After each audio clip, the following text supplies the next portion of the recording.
உலக மக்களுக்கு திருவள்ளுவர் கூறியது என்ன? திருவள்ளுவர் இந்த உலக மக்களுக்கு ஒரு மிகப்பெரிய உண்மையை சொல்லிட்டு போயிருக்காரு.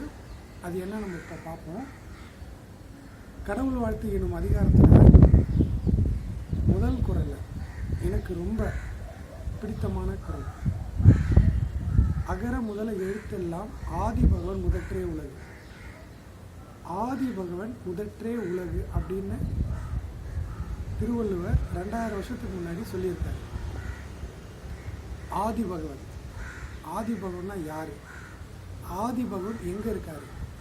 ஆதி பகவன் நம்ம உணர்றதுக்கு என்ன வழி? இதை பற்றி நம்ம தமிழ் மக்களே நிறைய பேர் அதை பற்றி ஆராய்ச்சி பண்ணலை. ஆராய்ச்சி பண்ணியிருந்தால் தமிழ் மக்கள் இறைவனை நோக்கி சென்றிருப்பாங்க. ஆனால் இப்போ எப்படி இருக்காங்க அப்படின்னா, பல விஷயங்களில் அவங்களுடைய கவனங்கள் எண்ணங்கள் போய்கொண்டு இருக்குது.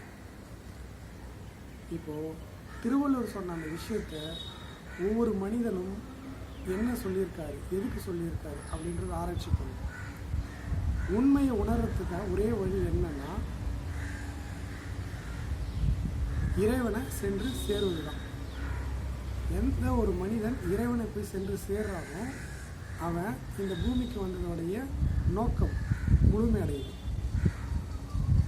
அப்போது உண்மையை உணரணும் அப்படின்னா நம்ம இறைவன்கிட்ட போய் சென்று சேரணும் அப்படின்றத உலக மக்கள் முதல்ல புரிஞ்சுக்கணும்.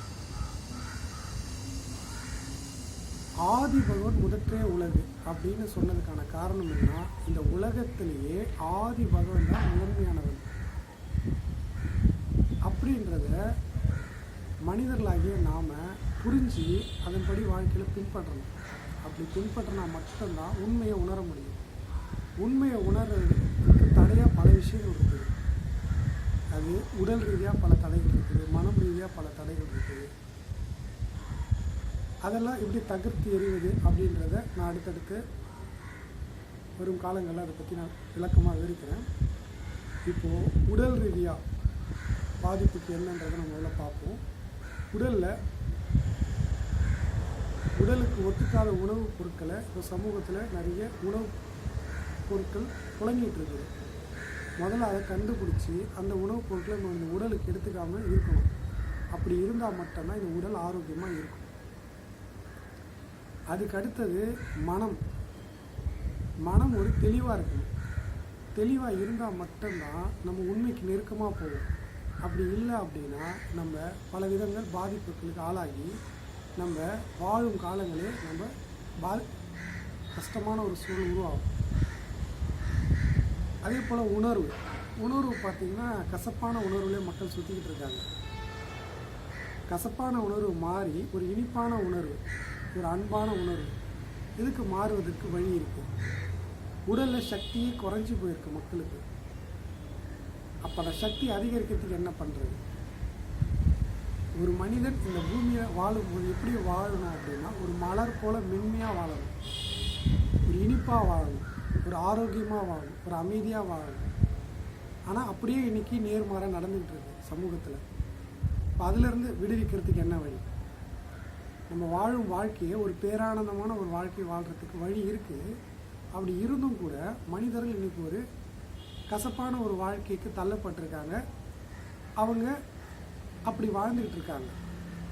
ஒவ்வொரு முகங்களையும் பார்க்கும்போது ரொம்ப இறுக்கமான முகங்களாக இருக்குது. எதனால் அப்படி ஆச்சு அப்படின்றத அந்த ஒரு தனி மனிதன் அந்த புரிதல் இல்லாதனால அந்த ஒரு குழியில் போய் அவன் விழுந்துட்டான். இப்போ அந்த குழியிலேருந்து அவனை மேலே எடுக்க வேண்டியது ஒவ்வொரு புரிதலும் இருக்கக்கூடிய மனிதனும் செய்ய வேண்டிய ஒரு செயல். அதுக்கு எளிமையாக எனக்கு தெரிஞ்ச விஷயங்களை நான் இனி வரக்கூடிய காலங்களில் அதை பற்றி நான் மக்கள்கிட்ட பகிர்ந்துக்கிறேன். குறிப்பாக ஆதி பகவன் முதற்றே உலகு அப்படின்றத ஒவ்வொரு மனிதனும் எதுக்காக திருவள்ளுவர் 2000 வருஷத்துக்கு முன்னாடி ஆதி பகவன் இந்த உலகத்திலே முதன்மையானவர் என்று சொல்கிறதுக்கான காரணம் என்ன? நம்ம எதை நோக்கி பயணம் செய்யணும்? நம்ம இப்போ என்ன மாதிரி ஒரு வாழ்க்கை முறையில் வாழ்ந்துகிட்டு இருக்கோம் அப்படின்றத ஒருத்தரும் அலசி ஆராயணும். உங்களுக்கு அந்த உண்மையை நோக்கி பயணம் செய்யறதுக்கு விருப்பப்பட்டீங்க அப்படின்னா என்னை தொடர்பு கொள்ளுங்கள். நான் உங்களுக்கு உடல் ஆரோக்கியமாக இருக்கட்டும், மன அமைதியாக இருக்கட்டும், ஒரு அன்பான உணர்வாக இருக்கட்டும், ஒரு சக்தியில் அதிகரிக்கிறதா இருக்கட்டும், ஒரு பேரானந்த நிலையில் வாழ்கிறதா இருக்கட்டும், அதுக்கான வழிகள் நான் உங்களுக்கு சொல்லித்தரேன். இனி வரக்கூடிய காலங்களில் ஒரு மேன்மையான நிலைக்கு போகிறதுக்கான ஒரு சூழலை நம்ம எல்லோரும் சேர்ந்து செயல்படுவோம். நம்ம உலகம் ஒரு அற்புதமான, ஒரு அமைதியான, ஒரு அழகான ஒரு உலகமாக நம்ம வாழும் காலத்திலேயே நம்ம உருவாக்க முயற்சி எடுப்போம். நன்றி, வணக்கம்.